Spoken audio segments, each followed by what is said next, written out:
I think that the idea of our existence being a Hevel-like existence, we are just here today, gone tomorrow.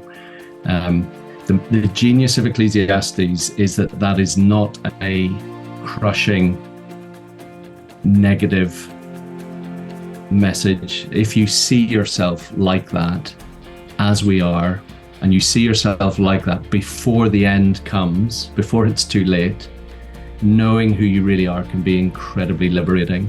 The longer you live, you realize we've been doing what Ecclesiastes was written to try and counter. Ecclesiastes is a hammer to smash the Tower of Babel impulses there in all our hearts, I think. And people find that liberating. I find it liberating.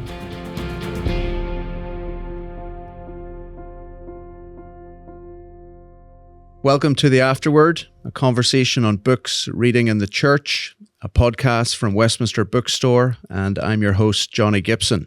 And today joining me on the show is David Gibson, minister of Trinity Church, Aberdeen. He's also the author of the best-selling book, Living Life Backward, How Ecclesiastes Teaches Us to Live in the Light of the End. He's married to Angela. They have 4 children and also a dog called Nala. And as you'll see from the name, he has the same surname as myself, and that is because we are indeed brothers. If you're watching this on YouTube, you'll see that the beauty genes from our parents were not evenly distributed, but I'll let you decide which side those fell on.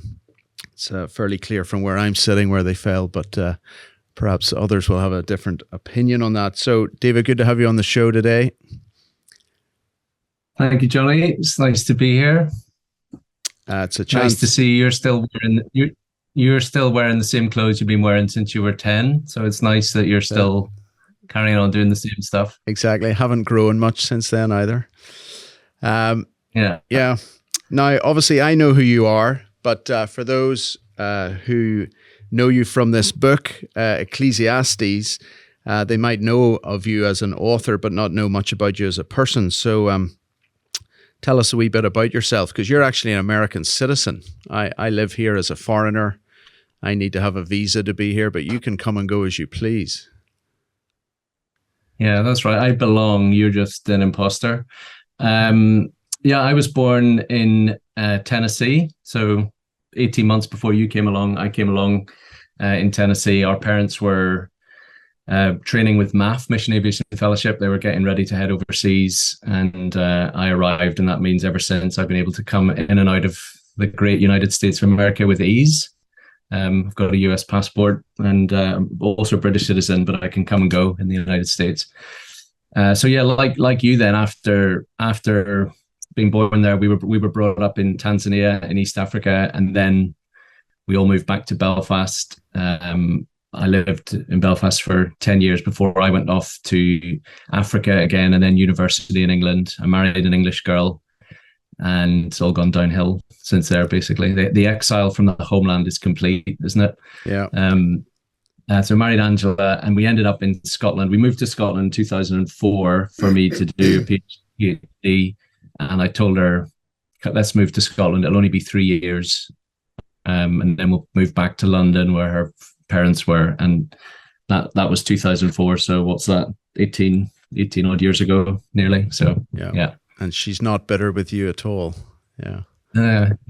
Depends how we're getting on, how bitter she is, doesn't it? Yeah. Same with my wife, a Sydney girl. We grew up in Northern Ireland. Alistair and I would be playing football out in the garden, but you would be in your room writing, studying. I've never really asked you this, but when did you feel the desire to actually write? Well, it was after I turned down the pro soccer contracts. Once I knew that, there were more important things in the world than that, and I left you and Alistair to tinker with worldly pleasures. Yeah. Turned that down. I don't know. I went off to university to study theology at Nottingham University, and I I just loved it from the get go. You will remember, like you were, I know you were only semi joking. I did come home one university term and wrote an additional dissertation in my course that I didn't have to write. I was just so preoccupied with something, spent the whole time writing. I don't know. I started doing it then. I loved the theological degree and loved writing essays. But I wouldn't say I've ever set out to be a writer or an author. And I don't think of myself as an author. I think of myself as a pastor who occasionally writes things. Yeah.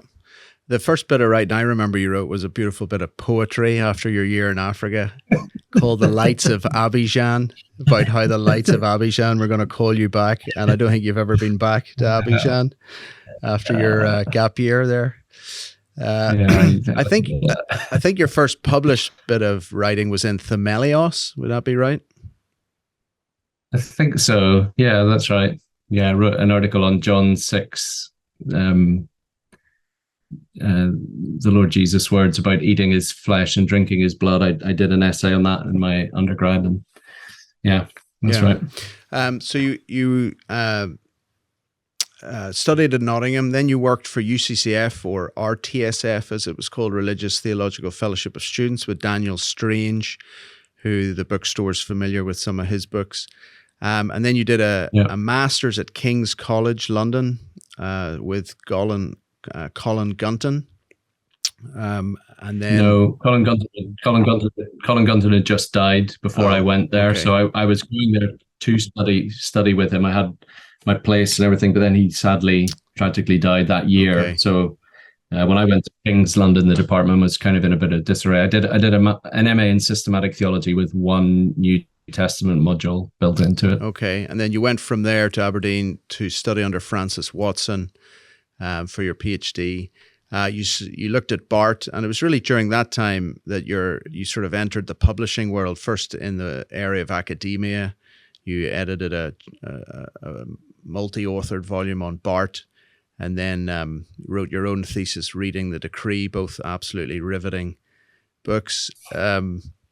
But your first popular level book was with your minister, Pete Dixon, on called Rich, published by Christian Focus, a little popular book on the Gospels. Is that right? Yeah, on Luke's Gospel, that's right. Yeah. But, I mean, your first big splash was really this book, Living Life Backward. It was published by IVP in the UK, called Destiny, but here in the US, Living Life Backward. It's been a bit of a best-selling book here. I think you told me about 50,000 copies sold. About 40,000. So something like that. Yeah. About 40,000 of them bought by our mother and kept in a warehouse in Aberdeen. But what's your main idea in this book? What's the main thesis? What were you trying to get across? So I think probably two things. One was a thesis that I didn't even really tell people about or publish explicitly in the book, which is that I was trying to counter a view of Ecclesiastes that says the prologue and the epilogue are orthodox, and the middle bit is all sort of nihilist and unorthodox, and a later editor has tagged on the beginning and the ending to correct it, basically.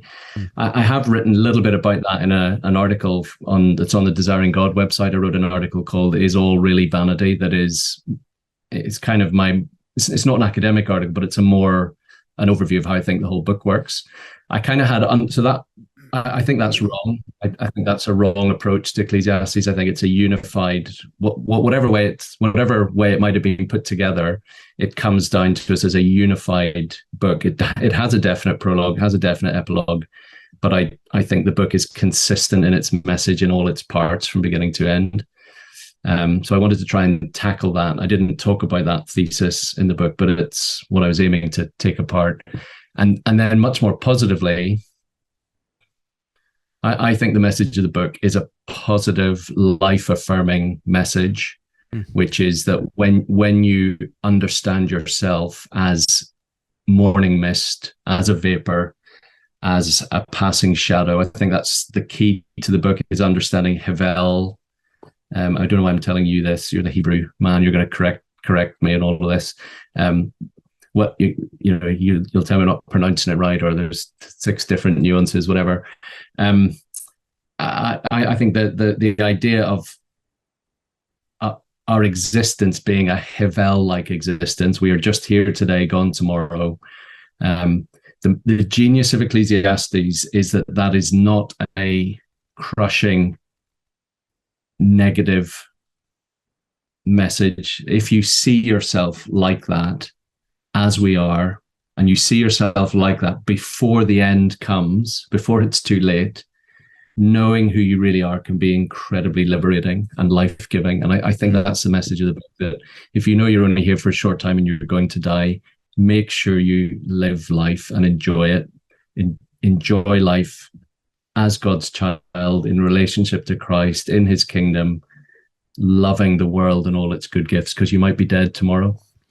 Yeah, I think it's quite a fresh take on Ecclesiastes. As you say, most people tend to read the book, and even books on it or commentators on it view it quite pessimistically. And I think there really is that optimistic strand or thread in there. I also like to think of Christ as the man of Ecclesiastes, eating and drinking, enjoying his wine and his food to the glory of God. I think that's another angle that sort of brings out that positive side to it. Why do you think it's so popular? Why do you think it's sort of scratched an itch, so to speak? Your book on Ecclesiastes, what I mean, what have you presented there that you think people have really grabbed a hold of?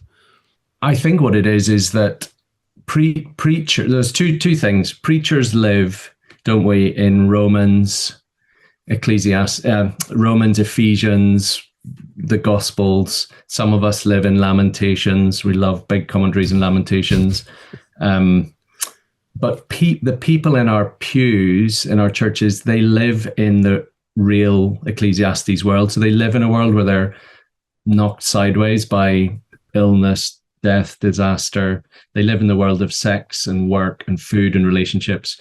And when preachers pick up those bits of the Bible, the wisdom literature that I think we neglect a lot, I could just see people were thinking, oh, the Bible has something to say to the real world in which I live. I'm not zoning out of my world, coming to church, entering this highfalutin world of theology that doesn't land down in my Monday to Friday life. So that's one thing. I think it's just the freshness of the wisdom literature. But I think if I was to try and express in a way, why has it struck a chord with so many people? I think it's because the longer you live, you realize we've been doing what Ecclesiastes was written to try and counter. We have been, each of us, building our own empires and trying to make a name for ourselves and trying to gain significance. And you get to mid-40s or mid-50s and you realize, well, obviously you especially, you realize it just hasn't happened. It's just not happening. I'm not as significant as I thought I was. I haven't achieved everything I thought I would. What meaning does my life have? And Ecclesiastes speaks into it saying, that's not what your life was for in the first place. God didn't put you here to make a name for yourself. Ecclesiastes is a hammer to smash the Tower of Babel impulses there in all our hearts, I think. And people find that liberating. I find it liberating to kind of get my head around. The big theologian. I've heard Don Carson say this so many times, beautifully in sermons over the years. You'll have heard it. God doesn't need you.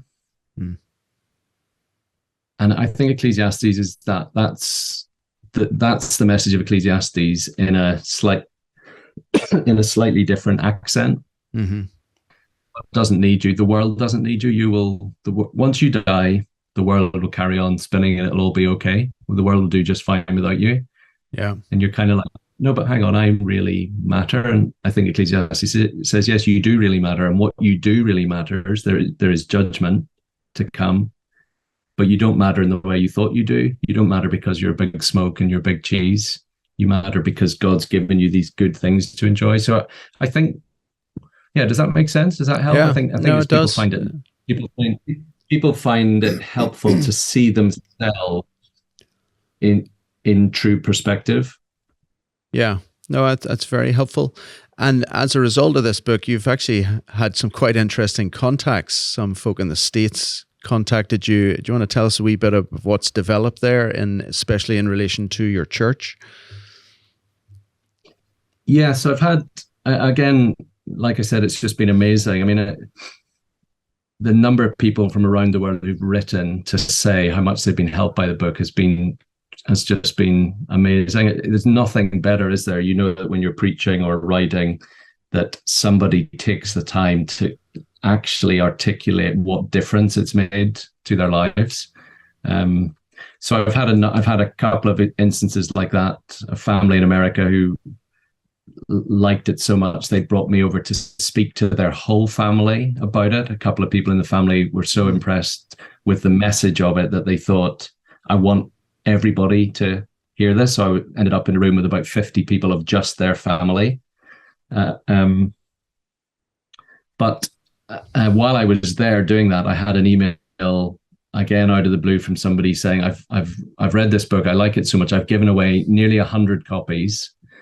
And lovely articulation of why this person found it so helpful. And he said, if there's ever anything I can do to help you, let me know. And I looked at his email signature, and his email signature was indicated that he was a person of possible considerable means, let's say, and resources. So we emailed back and forth for quite a bit. And then eventually I said, look, originally you said, is there anything you could do to help? And there might be. We're doing a building project. I'm trying to raise a lot of money. Showed him what we were doing. And yeah, it kind of went from there. He put me in touch with other people. You know how it works. Contacts led to contacts. It ended up me coming over to the United States twice, to Dallas on 2 occasions. And I was just there most recently for fundraising. It's led to quite a bit of money for our church building project, and it's all come from Ecclesiastes, basically. Yeah, vanity of vanities. Yeah.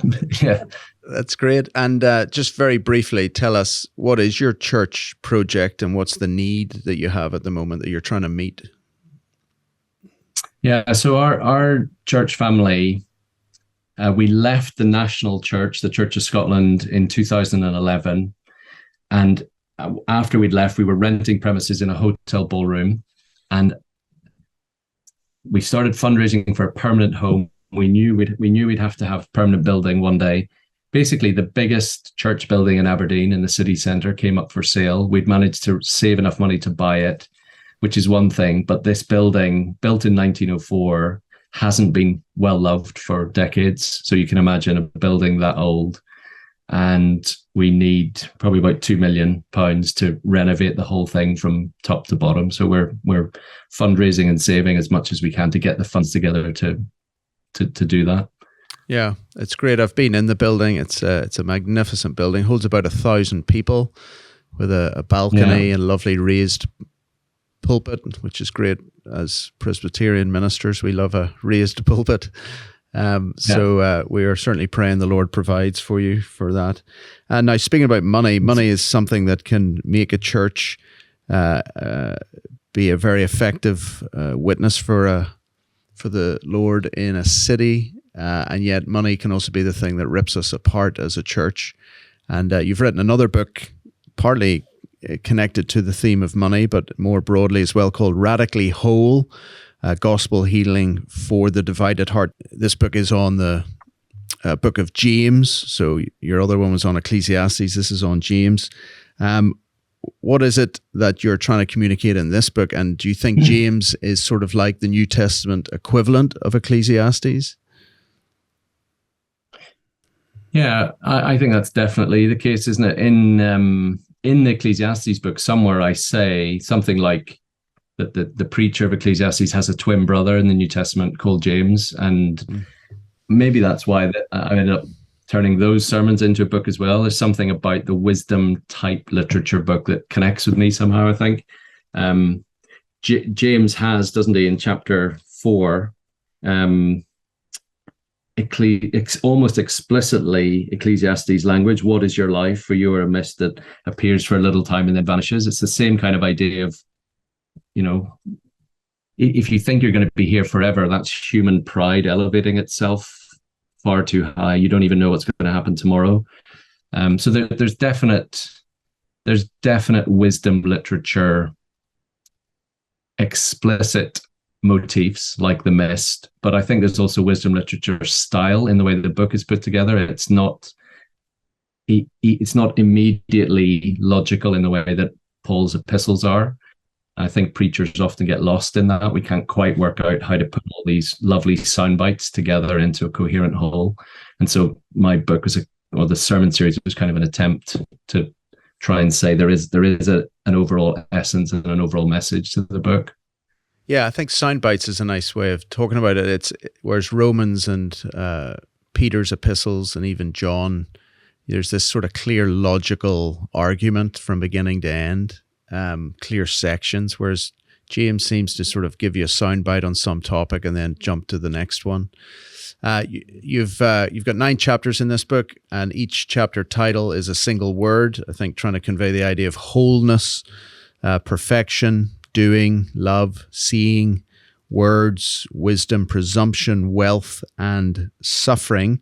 The thing I like about the book is it's got a nice little quote from somebody in contemporary culture or church history, sort of grabs your attention. The chapters are not too long, and then there's discussion questions for group discussion. Nice and simple for you, Jonny. Exactly. You wrote it for the simpletons like ourselves here. What is it that you're...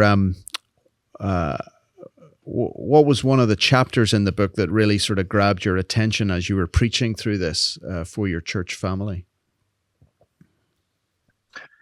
Well, it's a good question. I'm not sure I can think of any particular. I'm not sure I can think of any particular ones that stood out. But what the overall thing that stood out from the whole book was seeing what the whole epistle of James is really about. Now, I say this right explicitly at the front, that there's a wonderful Bible teacher in Scotland, a man called Andy Gemmell, who teaches in Glasgow on the Cornhill training course in Scotland, which is a bit like in the United States. You have the Simeon workshops. It's not an academically accredited course, but it's a course for men and women interested in ministry, learning how to handle the Bible really well. Andy teaches on that course and has taught the book of James. I've heard him teach it for 20 years. And I've said to him repeatedly, you need to publish your material in the book of James. And he's always said no. And I said to him, well, I'm going to do it for you and put my name on it. And he said, fine, which is what I've done. His insight to the whole book of James is that when you get to chapter 4 and James says to the people, you adulterous people, that is the diagnosis of the sin in these churches, probably more than one church. It might have been a round robin letter going around Messianic Jewish communities. And the sin that James diagnoses is that these people are split in their loves. They are divided. That's what adultery is, isn't it? It's you're married to God, but you love the world. And that spiritual disease of adultery, spiritual adultery, that's what unlocks the whole letter. That's what makes sense of the language that James is probably better known for, of double-mindedness. The double-minded man is the double-hearted man. The reason you're double-minded is because your heart is double. And Andy helped me see that all the splits that are happening in the book of James, the splits between hearing and doing, the splits between the words that you say but the actions that you don't do, the split between faith and works, the split between wisdom from above and the wisdom and the quarreling from below. They're all the outward manifestation of this inward problem, that our heart is a divided heart. And it goes all the way back to, right back to the start of the Bible, doesn't it? And you see it specifically in the Shema in Deuteronomy 6. Love the Lord your God with all your heart, soul, mind, and strength. Because God is one, we should be one in our loves, and we're not. We're divided. And I think James is this kind of wonderfully Jewish Christian meditation on the oneness that should be there in the heart of the believer, and it's not often. What do we do with that? Yeah, very helpful indeed. I think it's a book that is a helpful diagnosis for churches in many ways, to see what the actual health of a church is actually like, isn't it? For actually assessing where your church is at and how your church responds.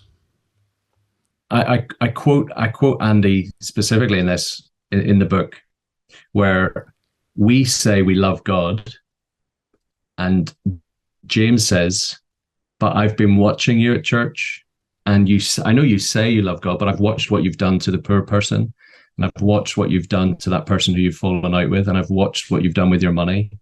And I know you say you love him, but I need to tell you, you clearly love something else as well." And it's that kind of penetrating message, really, penetrating application that you get in the book. Yeah, deeply pastoral. And James was the brother of Jesus. And so you do just wonder how much of this has really come from spending so much time with the Lord and seeing how he treated people and pastored them and spoke into their lives, Yeah.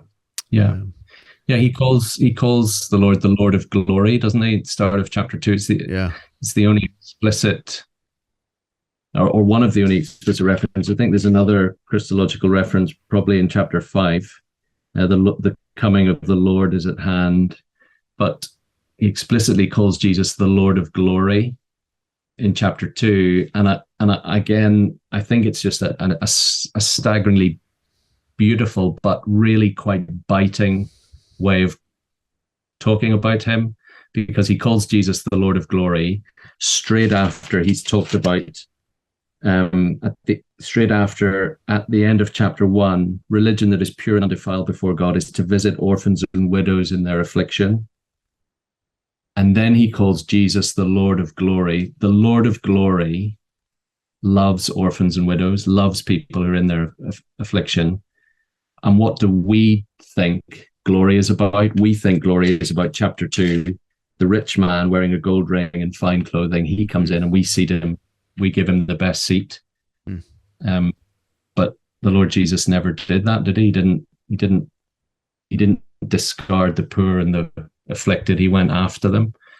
So I think it's a beautiful way of talking about Christ, very subtly but very pointedly in the book. Yeah, beautiful picture of our Savior. So this book, Radically Whole, if you're listening, it's well worth getting if you enjoyed David's book, Living Life Backward. This is the nice complement to it in the New Testament, Radically Whole, Gospel Healing for the Divided Heart. We're actually doing a giveaway. 10 5-packs of this book are being given away by the bookstore. 10 5-packs because we think it's an excellent study guide for small groups, and we want to encourage people and churches to get into the book of James. So take advantage of that giveaway. You can go to wtsbooks.com/afterword. That's wtsbooks.com/afterword, and enter for the free draw. Well, David, it's been great to have you on the show today. Thanks very much for making the time. Any books coming out in the future that you want to tell us about? Yes, I've written another book on Psalm 23. So I've taken a leave from wisdom type literature books, gone to poetry, as you highlighted so kindly, my love of poetry. So I earlier this year, I preached 3 sermons on Psalm 23 and thought I should write them up into a book, which I've done, and that's all in, and that's going to be published by Crossway in August 2023. It's called The Lord of Psalm 23, Jesus as our Shepherd, Companion and Host. Yeah, great. Well, we look forward to seeing that.